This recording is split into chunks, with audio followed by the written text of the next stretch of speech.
રાજુ કરપડા કિસાન નેતા તરીકે એટલા ખ્યાતિ પ્રાપ્ત છે કે એને કોઈ ખેસની જરૂર નથી, કોઈ બેનરની જરૂર નથી. જે રીતે પાલભાઈ આંબલિયા કિસાન કોંગ્રેસના નેતા છે, એને કોંગ્રેસના બેનરની જરૂર નથી. પાલભાઈ સ્વયં એક બેનર છે. હા, એવી રીતે રાજુ કરપડાનું પણ સ્થાન હતું અને છે, કિસાનોને લાગે વળગે ત્યાં સુધી. હવે કોઈ આંદોલન કરવું હોય તો અહીંયા ગોપાલ ઇટાલિયા હોય, ઈસુદાન ગઢવી હોય કે બીજા કોઈ શીર્ષ નેતૃત્વ હોય, એની લાગણી કે માગણી એવી હોય કે પેલા અમને જાણ કરો, પછી અમે એનું ડિઝાઇન વર્ક તૈયાર કરીએ, આંદોલનની પૂર્વ ભૂમિકા, એની આચાર સંહિતા ઘડીએ અને એની ફ્રેમવર્ક કરીએ, કોનો તસવીર ક્યાં મંચ ઉપર કેવડી ક્યાં લગાડવી, એને નામ શું આપવું, એમાં પેલું ભાષણ કોણ કરે, બીજું ભાષણ કોણ કરે, કોને કેન્દ્રમાં રાખવા વગેરે વગેરે. હવે આ ત્રણ જણા ગોપાલ ઇટાલિયા, હેમંત ખવા અને ઈસુદાનભાઈ ગઢવી, આ ઈસુદાનભાઈ ની આ મનોજ સોરઠિયા, આ ત્રણ જણા, બરાબર. હવે આ લોકો પાસે જો એટલા જ સાચા હોય ને એટલા જ કાર્યક્રમો પ્રજા માટે કરતા હોય ને પ્રજાનું દુઃખ એને દેખાતું હોય ને તો એક વારી એની પાર્ટીનું સ્ટેટમેન્ટ જાહેર કરી દઈએ કે ભાઈ ના, અમે રિલાયન્સ પાસેથી 200 કરોડ રૂપિયાનું ફંડ નથી લીધું, એટલે આપણે આમ આદમી પાર્ટીમાં કાલે જોડાઈ જઈને વ્યવસ્થિત રીતે એની સાથે કામ કરી. આ રોંગ નંબર છે. ઓલું જોયું તો તમે પીકે, આ રોંગ નંબર હે. આ બધા તમે વિચારો, ગોપાલ ઇટાલિયા ને હમણાં આ બધા કાર્યક્રમો થયા, એમાં કોઈ દી જેલમાં જવું પડ્યું? એની ઉપર કઈ કેસ થયા? એને કોઈ માર્યો? કોઈ દી નહીં મારે. હુકામે? એની પાછળ પીઠબળ ભારતીય જનતા પાર્ટીનું. अंदर नहीं बुला लो, जो भी एचआर बेचार जो होगा। तुम आप रिटायर हो? नहीं, आप तो बोल रहे थे मेरे अंडर में मेरे पास वो यहाँ देखो भाई, અહીંયા નિરાકરણ આવું જોઈએ. હા, અંદર બેસીને ફલાણું ઢીકણું, અમે તમારી જેવી એસી ચેમ્બર માં બેહવા નથી આવ્યા. 2 દિવસથી આ લોકોને મોકલું છું, તમને ભાન નથી પડતી? અરે મારે જવાનું છે અહીંયા પાછું, તો પછી અમારા માણસો આવે એટલે બે નિરાકરણ લાવી દેવાનું હોય ભાઈ તમારે. હા લાવો, આ ભાઈ આનું નિરાકરણ તમે ફટાફટ લાવો. અમારે આવવાનું બધું કામ ધંધા છોડીને. હા, એવું બધું મગજમાં બધું હોય ને કાઢી નાખવાનું. હા, જમીનો આપી છે અહીંયા. હા, એમને નથી તમારા પર અમે ભીખ માંગતા, બરાબર છે. અમારા લોકોએ જમીન આપી છે ને રોજગારી જોઈએ. પરમિટન્ટ કરો તમે, બરાબર છે. બહાર ના આવે છે, વરસ નથી થતું, પરમિટન્ટ કરી નાખો. અમારા લેન્ડ લુઝરો છે, કેમ એમને કરતા નથી? એવું બીજું બધું બંધ કરી દેજો. હા, પોલીસના ભરોસે આ બધું અમે ડરાવીશું, અમારા લોકોને બીવડાવીશું ને અમે બધું કરી લઈશું. 2-4 ભાજપના નેતાઓને હપ્તા મોકલાવીશું, 2-4 પોલીસ અધિકારીઓને હપ્તા મોકલાવીશું, બધું ચાલી જશે. હા, બરાબર છે. એટલે આના નિરાકરણ લાવો તમે. હા, હમણાં અભિહાલ તમને અમે કીધું તું ને, વાત કરી રાખજો ઉપર બધા હાથે. એટલે હમણાં વાર ની વાયદો નહીં, અહીંયા નિરાકરણ લાવો, નહીં તો અમે અહીંયા બેસીએ છીએ. કોઈ અંદર નહીં, કોઈ બહાર નહીં, પછી થશે આર પાર નું. આ તમને કહી દીધું. એ કઈ ધંધા છે ભાઈ અમારે? 2 દિવસથી બિચારા આગેવાનો આવે છે, આટલા લોકો આવે છે, એટલે તમે સમજો હુલા. હે, અમારા વિસ્તારમાં તમારે અહીંયા બધું અમારું હવા પ્રદૂષણ, જળ પ્રદૂષણ, અમારી જમીનો લઈ લીધી, અમારી પ્રકૃતિ લઈ લીધી, બરાબર છે.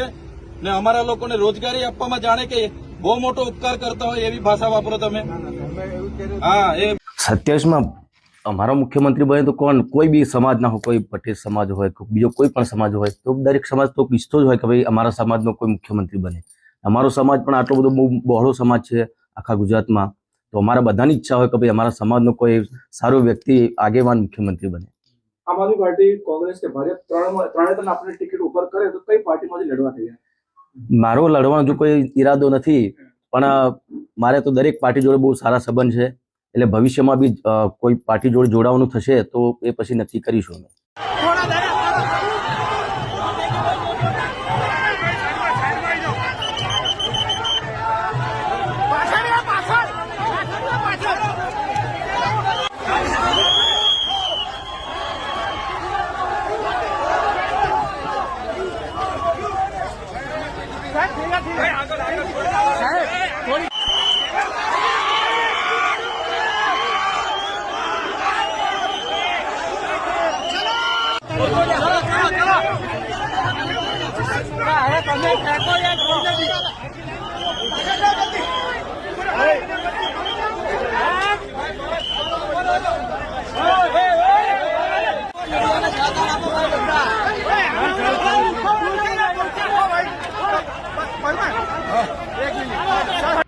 રાજુભાઈ કરપડાએ ગઈકાલે આમ આદમી પાર્ટીમાંથી રાજીનામું આપ્યું. એ વાતનું દુઃખ તો છે જ, પણ ગુસ્સો એ વાતનો આવે છે કે એમણે રાજીનામું આપ્યું ને આજે પ્રેસ કોન્ફરન્સ વાર્તા કરી અને આમ આદમી પાર્ટીમાં મનોજ સોરઠિયા, ગોપાલભાઈ ઇટાલિયા વિરુદ્ધ બહુ એને ટિપ્પણીઓ કરી કે ગોપાલ ઇટાલિયન મનોજ સોરઠિયાનું ચાલે છે ને એ આપણને ઉપર પોગાડતા નથી ને એને અમારી ગેમ કરી નાખી ને એ અમને જેલમાં મળવા નહોતા આવતા ને આવી બધી વાતો.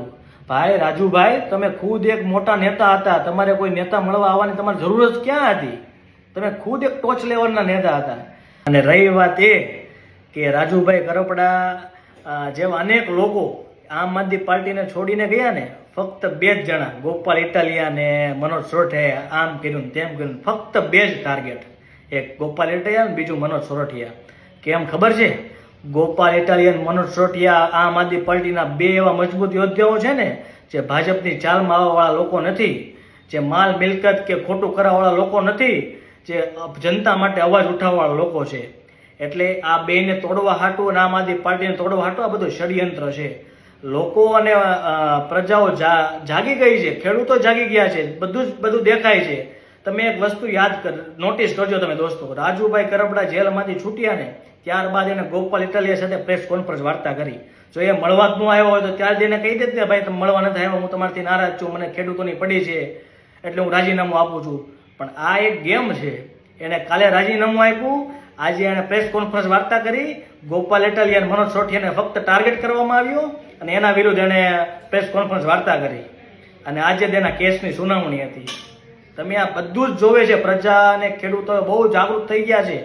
અને રાજુભાઈ કરપડાને કહેવા માંગુ છું, ભાજપને કહેવા માંગુ છું, જ્યાં સુધી આમ આદમી પાર્ટીમાં ગોપાલ ઇટાલિયા, મનોજ સોરઠિયા જેવા યોદ્ધાઓ છે ને ત્યાં સુધી આમ આદમી પાર્ટીના કાર્યકર્તાને તમે ડરાવી નહીં શકો અને તોડી નહીં શકો. રાજુભાઈ કરપડા જેવા અનેક લોકો વયા જાય, પણ અમારી જેવા કાર્યકર્તા જ્યાં સુધી આમ આદમી પાર્ટીમાં છે ને તમે કાંઈ નહીં કરી શકો. અને પ્રજા માટે તો કામ થાય જ, પ્રજા માટે અવાજે ઉઠાવા હે, પ્રજાના કામ નહીં થાય એટલે અવાજે ઉઠાવા હે. એટલે અમને આમ આદમી પાર્ટીમાં રહેવાનો અમને ગર્વ છે અને અમે કહેવા માંગીએ છીએ કે તમે રાજુભાઈને તોડી શકશો પણ અમારા જેવા કાર્યકર્તાને નહીં તોડી શકો. મારો વિડીયો સાચો લાગ્યો ને દોસ્તો તો શેર કરજો અને જાગૃત થજો, પોતાનો આત્મા જગાડજો. અને બધું જ લોકોને હવે સમજી ગયા છે, પણ આ વિડીયો શેર કરીને પોતાનો આત્મા જગાડજો દોસ્તો. જય હિન્દ. મારે મનસુખભાઈને જીતાડવા હતું. જીતાડવાનું એટલા માટે હું છાસ લેવા જાઉં તો ડોણી પાછળ લઈને નથી જતો. મેં ચૈતર વસાવાએ મારી સાથે જે ગદ્દારી કરી, એણે મારા પીએ તરીકે કામ કર્યું ડેડિયાપાડાની અંદર, અને એણે જે મને આઘાત પહોંચાડ્યો છે, સમાજને જે આઘાત પહોંચાડ્યો છે કે મારું જે આખું બાયોડેટા હતા, કોમ્પ્યુટરના બાયોડેટા હતા, એ ત્યાં ડેડિયાપાડા રહેતા હતા, અહીંયા મારે ચંદેરિયા વ્હાઇટ હાઉસ ખાતે રહેતા, એ ટોટલ બાયોડેટા એ ચોરી કરી ગયો. એ ચોરી કરી અને મારા આખા દેશના જે કોન્ટેક્ટો હતા, બીટીપીના હતા, મારું સંગઠન હતું, બીટીએસ સંગઠન હતું, એના ડેટા ચોરીને એણે બધા માણસોને કોન્ટેક્ટ કરી અને આ બીટીપીને તોડવાનું કામ કર્યું. અને ચૈતર વસાવા જ્યારે આ બધી વસ્તુ કરી રહ્યા છે, એ આમ આદમી પાર્ટીમાં જવાનું કારણ એણે જે અમે ટિકિટ એને નવયુવાનોને ચૈતર વસાવા એમ કહે કે મને ટિકિટ નથી આપી અત્યારે વિડીયોમાં. અરે ભાઈ, મેં 17માં જ્યારે ચૂંટાયો ધારાસભ્ય તરીકે ત્યારે મેં જાહેરાત કરી હતી કે હું મહેશ વસાવા હવે ડેડિયાપાડામાં ચૂંટણી નથી લડવાના, જેથી કરીને નવયુવાનોએ તૈયાર અહીં ગાડી થવું જોઈએ. અને એમાં ચૈતર વસાવા તૈયાર થયા, મારા પીએ હતા, મેં તૈયાર કર્યા એમને. આપણે 30 વર્ષથી ભાજપને પણ લાવ્યા છે, ભાજપે પણ આપણું કંઈ કરવાના નથી અને કરશે પણ નહીં. ત્યારે મેં તમને વિનંતી કરવા માટે આવ્યો છું, હવે કોંગ્રેસના સંબંધો ભૂલી જાઓ, ભાજપની શરમ ભૂલી જાઓ અને આવનારા દિવસોમાં આમ આદમી પાર્ટીમાં ઉમેદવારી કરીને લડી લો, જીતી જાઓ અને આપણા લોકોની સેવા કરવા માટે તમે મંચ પર આવી જાવ એવી તમને વિનંતી કરવા માટે આવ્યો છું. નિંદા કરનારા લોકોને પણ મારે કેવું છે, નિંદા કરો અમને કોઈ વાંધો નથી, નિંદાથી અમે બોધપાઠ લઈશું. કબીર સાહેબે શું કીધું છે? કબીર સાહેબે તો એવું કીધું કે નિંદા કરે એને હાથે રાખો, નિંદક નીરે રાખે આંગન કુટી સમાય, બિન પાણી બિન સાબુન મલમલ કાયા ધોઈ. પણ ટીકા ટિપ્પણી મર્યાદા હોય ભાઈ, ટીકા ટિપ્પણી એ પણ મર્યાદા હોય. आशीष अभी आशीष